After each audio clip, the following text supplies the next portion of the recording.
కలిసారు, ఏం చెప్పారు, వాళ్ళు ఏం హామీ ఇచ్చారు? మహేష్ కుమార్ గౌడ్ గారి దగ్గరికి మేము ఎందుకు రావడం జరిగిందంటే గత 2 నెలల నుంచి ఈ తెలుగు రాష్ట్రాల్లో ప్రకంపన సృష్టిస్తున్న మైక్రో ఫైనాన్స్ బాధితుల విషయం మీకు తెలిసిందే. 9 మంది చనిపోయినారు, 4 చావు బతుకుల మధ్యలో ఉన్నారు. ఇందుకు సంబంధించి గాను గవర్నమెంట్లో కాంగ్రెస్ ప్రభుత్వం ఉంది కాబట్టి టీపీసీసీ అధ్యక్షులుగా మహేష్ కుమార్ గౌడ్ గారు ఉన్నారు కాబట్టి తనని మేము కలవడం జరిగింది. అన్న, బాధితుల పక్షాన మీరు ఇంకా వేగవంతమైన న్యాయం చేయాలంటే మహేష్ కుమార్ గౌడ్ గారు చాలా క్లియర్గా చెప్పారు. ప్రభుత్వం దీనిపైన చాలా సీరియస్గా ఉన్నది. దీనిపైన ఎవరెవరైతే ఇంక్లూడ్ అయినరో, ఈ కేసులలో ఎవరెవరైతే ఉన్నారో వాళ్ళందరిపైన చట్టరీత్యా చర్యలు కూడా తీసుకుంటున్నాం. అదేవిధంగా మంగ్లీ గారి పైన కూడా కేసు కావడం జరిగింది అనుకుంటా కూడా చెప్పడం జరిగింది. డెఫినెట్గా నేను మాత్రం ఒకటే అడుగుతున్నాను, ఈ విషయంలో బాధితుల పక్షాన న్యాయం గురించి అని నిలబడే విషయంలో ఏదైతే ఉందో బీజేపీ పార్టీ వాళ్ళని కూడా అడగడం జరిగింది. కిషన్ రెడ్డి గారికి కాల్ చేయడం జరిగింది. అదేవిధంగా రామచంద్రన్న కూడా కాల్ చేయడం జరిగింది. 10వ తారీఖు తర్వాత కలుస్తామన్నాడు. ఇవాళ మహేష్ కుమార్ గౌడ్ గారిని కలవడం జరిగింది. పోలీస్ డిపార్ట్మెంట్ వాళ్ళకు కూడా కాల్ చేయడం జరిగింది. వాళ్ళ తరపు నుంచి బాధితులకు సత్వర న్యాయం గురించి పోరాడతామన్నారు, మాట్లాడతామన్నారు. ఆల్రెడీ ఆ చర్యలు కూడా జరుగుతున్నాయి. అదేవిధంగా ముఖ్యంగా నేనేమంటున్నా అంటే రవీందర్ కుమార్ గారు, బాలు నాయక్ గారు, దేవరకొండ ప్రాంతంలో ఇది బాగా జరిగింది. వీళ్ళు ఎందుకు మాట్లాడట్లేదు? వీళ్ళ నోర్లు ఏమైనా మూగపోయినాయా? వీళ్ళ నోట్లల్లో ఏమైనా డబ్బు కట్టలు ఏమైనా అందినాయా అని జనాలు అడుగుతున్నారు. మీ ప్రాంతం వాళ్ళు అడుగుతున్నారు. మీరు ఏమైనా న్యాయం చేయాలనుకుంటే బాధితుల పక్షాన మీరు న్యాయం మాట్లాడాలి కదా. రవీందర్ కుమార్ గారు మాట్లాడట్లేదు, అదేవిధంగా బాలు గారు మాట్లాడట్లేదు. రవీందర్ కుమార్ అంటే మాజీ ఎమ్మెల్యే, బీఆర్ఎస్ నేత. ఈ నిందితులు మొత్తం కూడా బీఆర్ఎస్ వాళ్ళే. మరి రవీంద్ర నాయక్ సపోర్ట్ ఉందా? అంటే ఇప్పుడు ప్రధాన నిందితులు బాలాజీ, మధు, అభిషేక్ వీళ్ళందరిపైన నల్గొండలో కేసులేనాయి. వీళ్ళపైన కేసులేనాయి. వీళ్ళు జైలుకు పోయి వచ్చిన వాళ్ళు. మరి వీళ్ళతో దిగిన ఫోటోలు, వీడియోలు ఎవరంటే రవీందర్ నాయక్ గారు వచ్చినప్పుడు పెద్ద పెద్ద కటౌట్లు కట్టించిండు, హోర్డింగ్లు కట్టించిండు. వాళ్ళ పార్టీతో కూడా పోటీ చేస్తా అనుకుంటే చెప్పిండ్రు. నేను చెప్పడం కాదు, మీకు వీడియోలు, ఫోటోలు కూడా నేను పంపిన. మరి రవీందర్ నాయక్ గారు ఎందుకు మాట్లాడట్లేదు? కేటీఆర్ గారు కూడా ఇలా బీఆర్ఎస్ పార్టీలో ఉన్న వర్కింగ్ ప్రెసిడెంట్గా ఉన్న కేటీఆర్ అన్న కూడా మాట్లాడాలి దీనిపైన.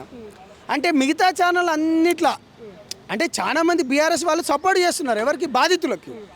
బాధితులకు సపోర్ట్ చేస్తున్నారు, మీరు మంచిగా చేస్తున్నారు అంటున్నారు. కానీ టీ న్యూస్లో కూడా ఈ న్యూస్ కవర్ కావడం లేదు. కేటీఆర్ గారు కూడా దీనిపైన మాట్లాడాలి. సత్వరమే దీంట్లో బాధితులకు పక్షాన నిలబడాలి. ఎవరెవరైతే ఉన్నారో అభిషేక్ కావచ్చు, మధు కావచ్చు, బాలాజీని వెంటనే పార్టీ నుంచి సస్పెండ్ చేయాలి. 100 కోట్ల ట్రాన్సాక్షన్ జరిగినాయి. సో నేను ఒకటే అంటున్నాను, రవీందర్ కుమార్ గారు మాట్లాడాలి, బాలు గారు మాట్లాడాలి. అదేవిధంగా బీఆర్ఎస్ పార్టీ దగ్గర కూడా మేము కలవడం జరుగుతుంది. కేటీఆర్ అన్న కూడా సపోర్ట్ కూడా తీసుకోబోతున్నాం. రోజుకో ట్విస్ట్ ఇస్తారు. అంతకుముందు మంగ్లీ, స్టార్టింగ్లో మంగ్లీ లేదు, తర్వాత మంగ్లీ వచ్చింది కేసులోకి. ఇప్పుడు బీఆర్ఎస్ నాయకులు, తర్వాత సూర్యాపేట నుంచి కూడా ఏదో నడిచింది. మిర్యాల కూడా తర్వాత ఇప్పుడు సూర్యాపేట అంటారు. లేదు, సూర్యాపేట కథ ఏంది? సూర్యాపేట కథ మేము త్వరలోనే తెలియబోతున్నాం. బాలాజీ గారిని ఒకరు దగ్గర పెట్టుకొని ల్యాండ్ సెటిల్మెంట్ చేసుకుంటూ చాలా మంది మాట్లాడుతున్నారు. ఆ ఆధారాలు కూడా వచ్చినాయి. సమయం వచ్చినప్పుడు మాట్లాడతాం. మేము ఒకటే అంటున్నాం, బాధితులకు చాలా సత్వర న్యాయం జరగాలి. బాలాజీ గారిని మీరు దగ్గర పెట్టుకొని మీరేదో వాటితో సెటిల్మెంట్ చేస్తారంటే చెప్తాను. నేను అది కూడా చెప్తున్నాను. అన్నీ మేము బయట పెడుతున్నాం, అన్నీ బయటికి తీసుకొస్తున్నాం. మేము ఇది కూడా బయట పెడతాం. బాధితులకు న్యాయం జరిగే విధంగానే మేము మా పోరాటం చేస్తున్నాం. నాకు ఎవరైతే మంగ్లీ గారు నా జాతి పెద్దలతో కాల్ చేయించింది వాళ్ళందరినీ నేను స్వాగతిస్తున్నాను. మంగ్లీ గారిని కూడా స్వాగతిస్తున్నాను. మంగ్లీకి మధుకు సంబంధం లేదనేది సంబంధం ఉన్న ఫోటోలు, వీడియోలు బయటకు వచ్చినాయి. కాబట్టి నేను ఏమంటున్నానంటే ఇంట్లో ఉన్న వీడియోలు కూడా బయటకు వచ్చినాయి. బాధితుల పక్షాన మీరు నిలబడాలి అంటే రండి, మీరు మాట్లాడదాం, కలిసి పోరాటం చేద్దాం. బాధితులు కూడా లంబాడి బిడ్డలే, వాళ్ళు చనిపోతున్నారు. దయచేసి మీకు చేతులెత్తి మీ లెజెండ్ టీవీ, అదేవిధంగా జిందగీ ఛానల్ ద్వారా ఒక రిక్వెస్ట్ చేస్తున్నాను. రండి, కలిసి పోరాడదాం, మాట్లాడదాం, బాధితుల పక్షాన నిలబడదాం అనుకుంటూ మీ ఛానల్ ద్వారా తెలియజేసుకుంటున్నాను. మా జాతి పెద్దలకు కూడా నేను కాల్ చేస్తాను. అదేవిధంగా మిగతా రాజకీయ పార్టీలు ఎవరెవరైతే ఉన్నారో వాళ్ళ తరపున కూడా ఇది ప్రజా ఉద్యమంగా చేసే విధంగా ప్రజలకు సత్వర న్యాయం అయ్యే కోసము అందుకని చెప్పేసి మేము వీళ్ళని కూడా స్వాగతిస్తాం, వీళ్ళతో కూడా మాట్లాడతాం. అదేవిధంగా కిషన్ రెడ్డి గారు 7 తర్వాత కలుస్తామని కూడా చెప్పారు. మీరు కూడా ఒక రాజకీయ పార్టీకి సంబంధించి పనిచేస్తారు కదా, మరి ఆ పార్టీ నుంచి మీకు ఏదో మద్దతు వచ్చింది, ఫోన్ కాల్స్ వచ్చినట్టు ఎట్లాంటిది అసలు ఏంది? డెఫినెట్గా మా రాజకీయ పార్టీ సంబంధించి మా పార్టీ సంబంధించి నుంచి రామ్ తల్లూరు గారు మన జనరల్ సెక్రటరీ గారు మాట్లాడడం జరిగింది. ఏ పార్టీ? జనసేన పార్టీ నుంచి చాలా క్లియర్గా చేయడం జరిగింది.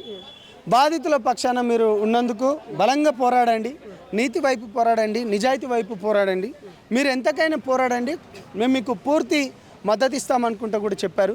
ఇవాళ ఆంధ్రప్రదేశ్లో కూడా గోకులానంద ఇన్ఫ్రా పేరుతోని కూడా భూములు కూడా కొన్నారని కూడా వచ్చింది.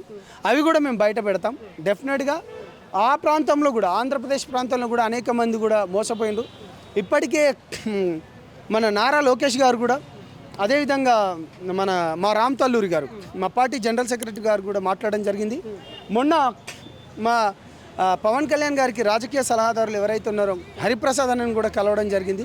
గో హెడ్, బాధితుల పక్షాన మీరు గట్టిగా నిలబడుతున్నారు, ఆ విధంగానే పోరాటం చేయండి అని కూడా చెప్పారు. అదే మీ పార్టీ అధినేత డిప్యూటీ సీఎం పవన్ కళ్యాణ్ ఇప్పుడు అదే గోకుల ఇన్ఫ్రాస్ట్రక్చర్ ఏదో ఆంధ్రప్రదేశ్ లింకులు ఉంటారు కాబట్టి ఆయనతో ఒక మాట మాట్లాడితే ఇంపాక్ట్ బాగుంటుంది కదా, మీరు కలవబోతున్నారు. డెఫినెట్లీ అందుకనే మా జనరల్ సెక్రటరీ గారు కూడా మేము మాట్లాడడం జరిగింది.